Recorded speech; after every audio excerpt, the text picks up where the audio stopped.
적그리스도 제국을 상징하는 바다짐승.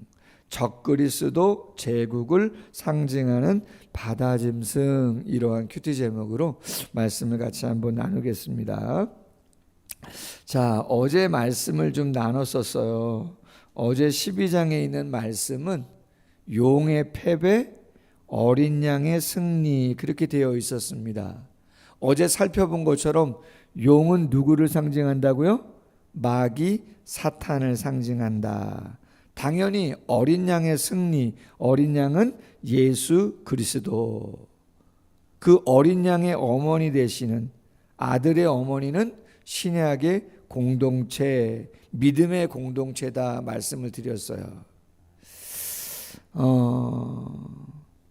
태초에 처음의 전쟁이 아니고 정말 마지막에 최후의 전쟁이 아닌 예수 그리스도가 이 땅에 육신의 몸을 입고 오셔서 십자가에 죽으시고 부활하시는 능력을 통해서 사탄 마귀가 알아채지도 못하는 놀라운 구속의 역사를 이름으로 영적인 전쟁에서 승리했다 말씀을 드렸어요. 그 영적인 전쟁에서 늘 하나님께 참소하고 거짓을 아랬던 마귀 사탄이 하나님 나라에서 이 땅으로 쫓김을 받았다 말씀을 나누었습니다. 그리고 나서 어제 말씀 마지막 절에 보면 이렇게 기록되어 있습니다. 용, 마귀 사탄이 여자, 신약의 공동체죠. 분노하여 돌아가서 그 여자의 남은 자손 누구겠어요? 그렇죠. 신자들이겠죠. 하나님의 계명을 지키며 예수의 증거를 가진 자들과 더불어 싸우려고 바다 모래 위에 서 있더라. 그렇게 이야기하고 있습니다. 마귀 사탄이 하나님 나라에서 쫓겨 이 땅에 내려와 예수 그리스도 어린 양 되시는 그분을 섬기는 신자들을 핍박하기 위해서 바다 모래 위에 서 있었다. 그런 이야기죠. 자, 그리고 나서 오늘 13장으로 넘어옵니다. 1절에 이렇게 되어 있습니다. 내가 보니 바다에 한 짐승이 나오는데 뿔이 10이요 머리가 7이라 그 뿔에는 10 왕관이 있고 그 머리들에는 신성모독하는 이름들이 있더라. 자, 용이 오늘 13장에 보면 1절부터 10절까지는 바다에서 올라오는 짐승이 나오고요. 내일 살펴볼 11절에서 18절까지는 땅에서 올라오는 짐승이 나옵니다. 마귀 사탄이 자기 수하를 둘을 두는데 하나는 바다에서 올라오는 짐승, 오늘 본문에 나오는 짐승이 나오고 내일은 땅에서 올라오는 짐승이 나온다는 것이에요.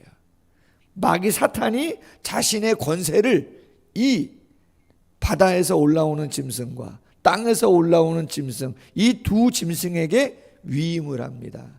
권세를 준단 말이죠. 자기 수하의 거느립니다. 그리고 누구를 핍박해요? 신약의 공동체, 교회 공동체와 신자들을 핍박하는 일을 한단 말이죠. 언제까지? 예수 그리스도가 이 땅에 오시는 재림 때까지. 자, 그 짐승은요 모습이 희한해요. 뿔도 있어요. 머리도 몇이에요? 7이에요.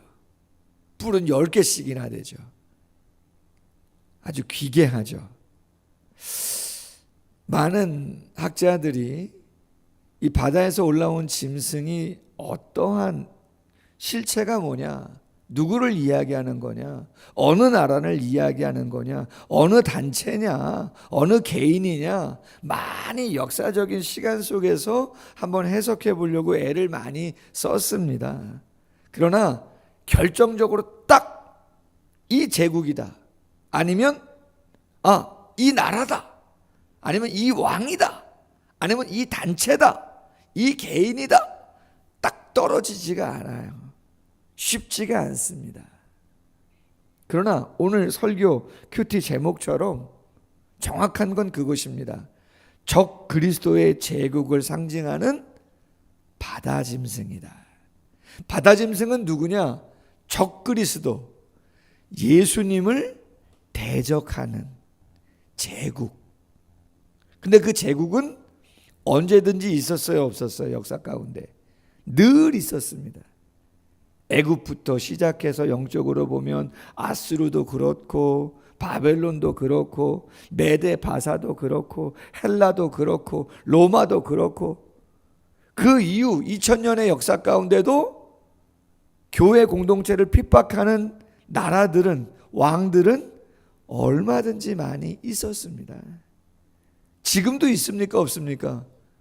지금도 저 북쪽의 김정은 위원장이라는 사람은 그렇잖아요. 종교가 아편이라고 이야기하면서 믿는 사람들 얼마나 핍박하고 고문하고 그렇습니까?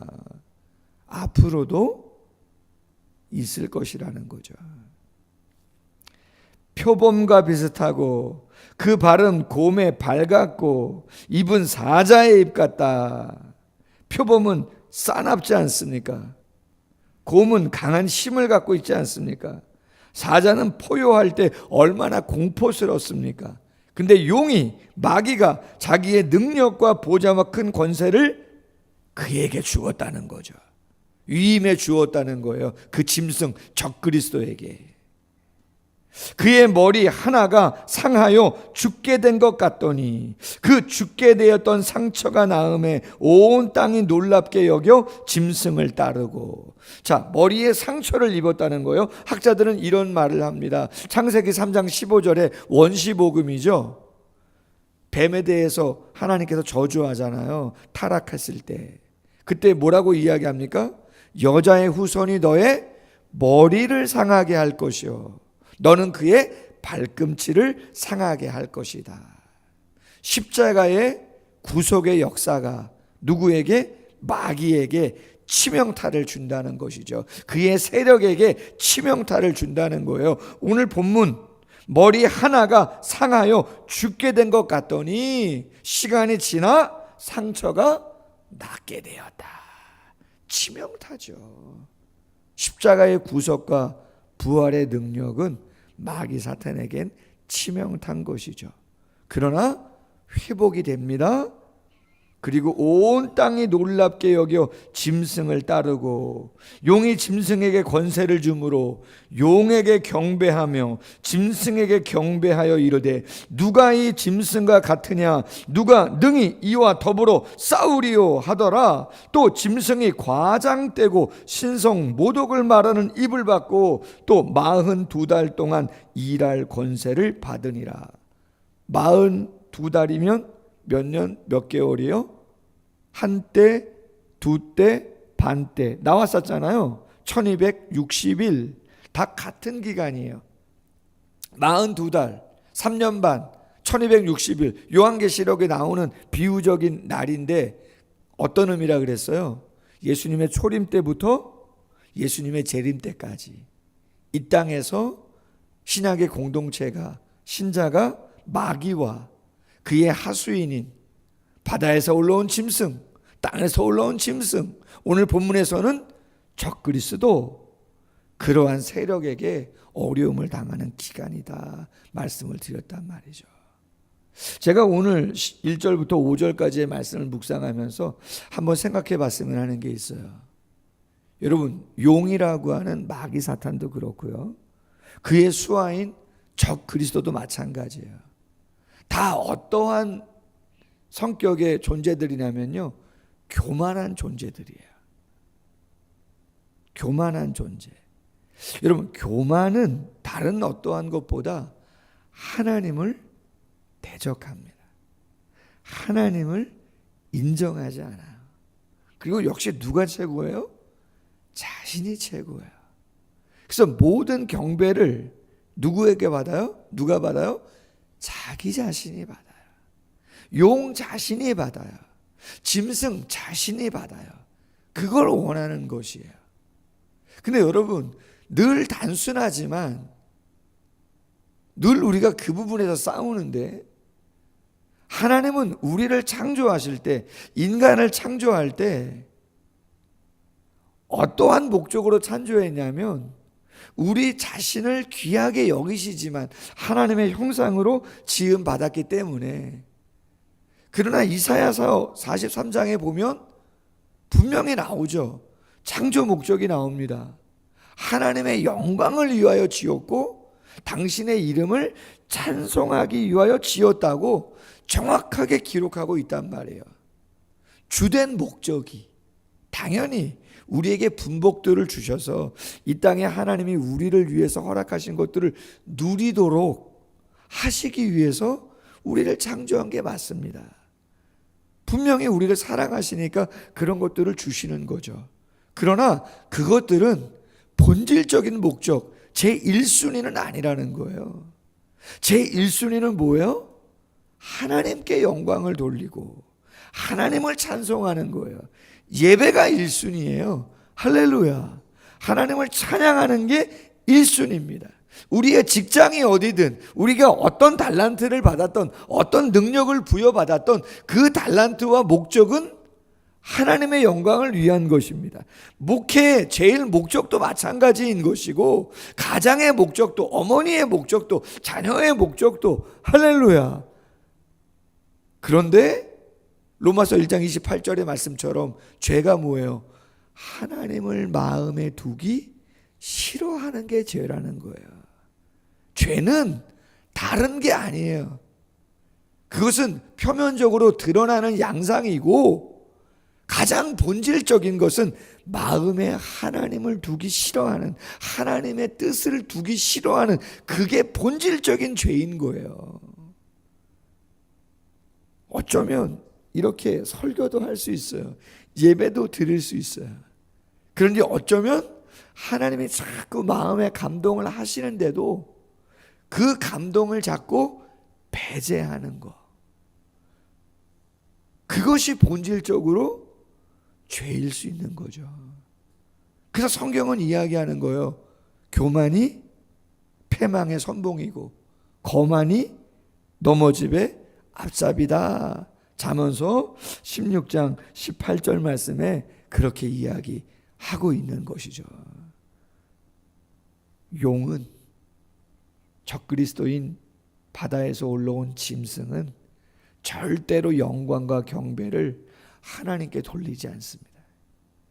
자신에게 돌립니다. 그리고 그들의 완전히 쫄개인 이 세상에 많은 하나님을 섬기지 않는 불신자와 이런저런 권력을 갖고 있는 자들도 하나님을 높이지 않습니다. 누가 신이에요? 자기가 신이라고 이야기하고 자기가 자신의 인생이 주인인 것처럼 행동하기를 좋아하지 하나님을 인정하지 않는다. 그럼 우리도 한번 그렇죠? 좋은 의미의 경각심을 가질 필요가 있다. 두 번째 6절이야.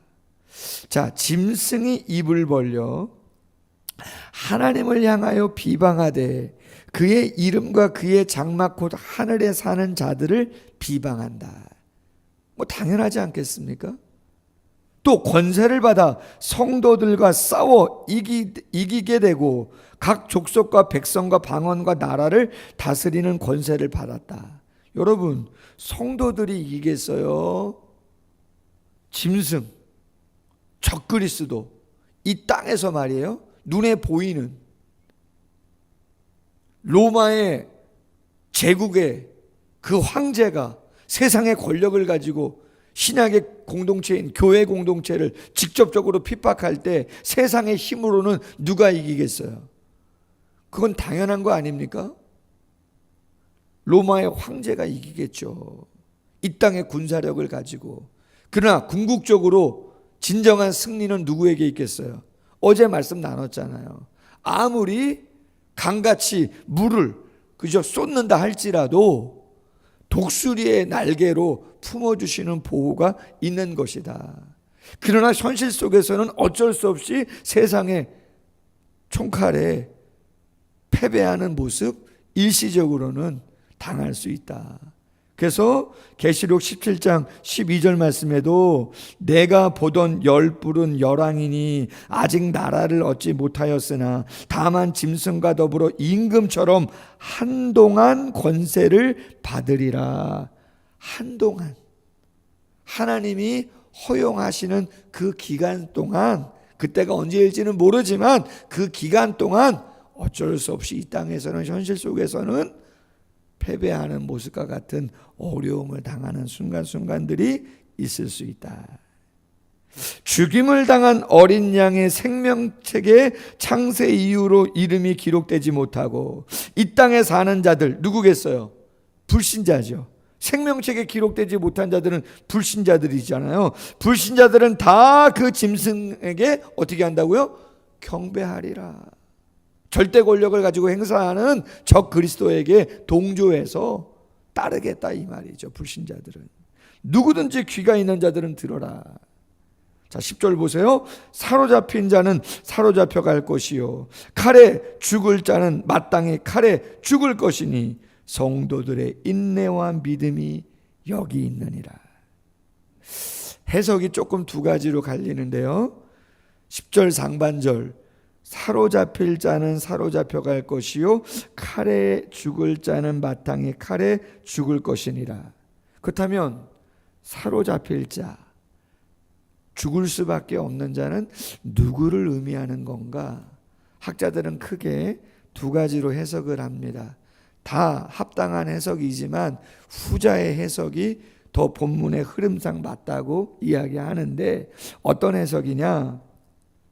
예레미야 15장 2절과 예레미야 43장 11절 말씀에 오늘 본문 10절 상반절의 표현이 두 번 동일하게 나옵니다. 여러분, 대체적으로 요한계시록에 나오는 환상이라든가 표현들은 다니엘서 7장 이하, 에스겔서에 나오는 많은 환상의 표현들이 그대로 다시 반복적으로 기록되는 부분들이 상당히 많이 있습니다. 상당히 많이 있습니다. 말씀드렸던 42개월, 한때, 두때, 반때, 1260일도 마찬가지로 다니엘서, 에스겔서에 나오는 그러한 표현들을 그대로 갖다 놓은 표현들입니다. 그렇다면 오늘 10절 상반절에 나오는 이 표현, 말씀드린 것처럼 예레미야 15장 2절, 43장 11절에 그대로 나오는 표현인데, 그럼 누구에 대한 표현이냐? 갈라집니다. 하나는 핍박받는 예루살렘 백성들, 하나는 그 예루살렘을 핍박했던 애굽에 대한 징계를 표현하는 거예요. 우상 숭배로 인해서 바벨론에게 멸망당할 수밖에 없는 이스라엘 백성들에 대한 표현이기도 하지만, 한편으로는 그 이스라엘 백성들을 핍박했던 애굽에 대한 징계를 말씀하실 때도 이 표현을 썼단 말이에요. 자, 그렇다면 오늘 본문의 10절의 상반절의 내용의 주체는 누구냐? 두 가지예요. 그리스도인들을 이야기할 수도 있고, 궁극적으로는 그 그리스도인들을 핍박했던 적 그리스도를 이야기할 수도 있다. 그런데 문맥상으로는 후자, 적 그리스도의 멸망을 이야기하는 것으로 보는 것이 조금 더 낫겠다. 그런 해석들을 학자들이 하고 있다는 것이죠. 자, 어찌됐든 신약의 공동체, 교회 공동체와 신자들은 그 용 마귀에게 권세를 위임받은 적그리스도, 바다에서 나온 짐승과 그를 경배하면서 추종하는 불신자들에게 핍박을 받아야 안 받아요? 받는다는 거예요. 받기 때문에 뭐가 필요하다고요? 성도들의 인내와 믿음이 필요한 거다. 아멘. 좋은 땅에 심기었다는 것은 말씀을 듣고 지키어 인내로 결실하는 자다. 누가복음 8장 15절 말씀에 좋은 땅, 성도들이 누구냐? 말씀을 듣고 지키어 인내로 결실하는 자다. 할렐루야. 바라기는 쉽지 않습니다. 인내가. 인내는 믿음이고 믿음이 인내인데 참 쉽지 않습니다. 그러나 늘 깨어서 우리에게 어떠한 유혹과 어려움이 있다 할지라도 우리에게 은혜 주신 또 최후 승리를 보장하신 그 하나님과 예수 그리스도를 생각하면서 믿음의 경주를 잘 감당해 나아가는 우리 모두가 되기를 주님의 이름으로 소원합니다. 기도하겠습니다. 하나님 아버지, 요한계시록의 말씀을 보면서 눈에 보이는 세계뿐만 아니라 눈에 보이지 않은 영적인 세계가 분명히 있는 것이고 영적인 존재들이 있는 것임을 다시 한번 확인하게 되어집니다. 이 땅은 영적인 전쟁이 끊임없이 일어나는 세상인데 마귀 사탄이 자신의 수하들을 세웁니다. 때로는 제국이고 때로는 나라이고 때로는 황제이고 때로는 왕이고 어떤 절대 권력이고 어떠한 집단일 수도 있는데 예수님을 대적하는 그리스도인들을 핍박하는 그러한 세력은 과거와 현재와 미래 주님 다시 오실 때까지 이 땅에 존재할 것인데 그들은 하나님을 인정하지 않습니다. 교회 공동체의 가치를 인정하지 않습니다. 신자들을 존중하지 않습니다. 모함합니다. 거짓의 영입니다. 하수인들입니다. 대적합니다. 교만할 수밖에 없습니다. 우리를 지으신 목적이 무엇인지 절대 잊지 않게 하시고 우리 자신이 소중하고 우리의 가정이 소중하고 직장이 소중하지만 자녀가 소중하지만 그 자녀를 통해서 우리 자신을 통해서 하나님이 원하시는 것 예배인 것을 하나님의 영광을 올려드리는 삶인 것을 그 안에서 하나님이 누리고자 하시는 귀한 것들이 있는 것임을 그 우선순위를 절대 놓지 않고 그 안에 기쁨과 감사를 누릴 줄 아는 우리의 삶이 될 수 있도록 도와주시옵소서. 환난 가운데 핍박 가운데 인내와 믿음을 잘 지켜갈 수 있도록 새 힘과 의지와 능력을 부어 주시옵소서. 감사하며 예수님의 이름으로 기도하옵나이다. 아멘. 계속해서 기도하시다가